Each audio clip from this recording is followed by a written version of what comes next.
The use of small group case-based learning is a central facilitation method in LEAP. It enables application of the theory burst content to practitioners' real-world situations. It provides a structured opportunity for interactive dialogue and examining cases in greater detail. And it helps learners share in the teaching-learning process while sharing responsibility for constructing new practice knowledge. But go to your small groups. We'll do the small group discussions. And then at about 11:05, can I ask you all to reconvene in this room? And then what we'll do is, if questions come up in the small groups that perhaps you want to highlight to the larger group, or issues you want to highlight, or questions that came up and you're not sure what the answer is, bring it back to the large group. We'll have about 20 minutes to discuss those. And bring any questions. If you've got a question around pain that wasn't appropriately addressed in the small groups or in the theory, then please bring it back. Does pain not affect blood sugar, so that you might consider insulin? Would, yeah. Depending on his blood sugar, she might consider insulin. Yeah, right.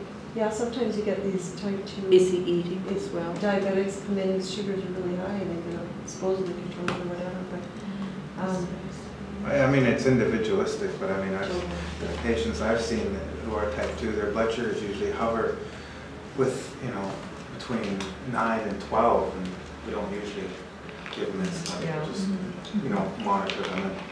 you don't want them to go hypoglycemic. No. And I mean, they're not going to live long enough for the bad effects of hypoglycemia. On the following page, you've got an example of one instrument.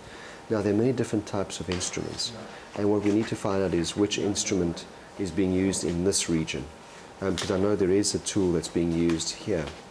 The one that you see in front of you is called the Edmonton Symptom Assessment System or Scale, and it assesses various symptoms. They include pain, tiredness, nausea, depression, anxiety, drowsiness, appetite, shortness of breath, and a sense of well-being.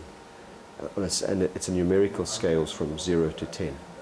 Okay, so Fred has completed his ESAS, and it's got there 7 out of 10 for pain.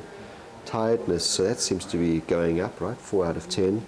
He describes no nausea, no depression, but look at his anxiety. He rated his anxiety about 6 out of 10. Okay, which gives us a total of 60 milligrams. no, 55. Yeah, round 55 milligrams. 24 hours. Okay.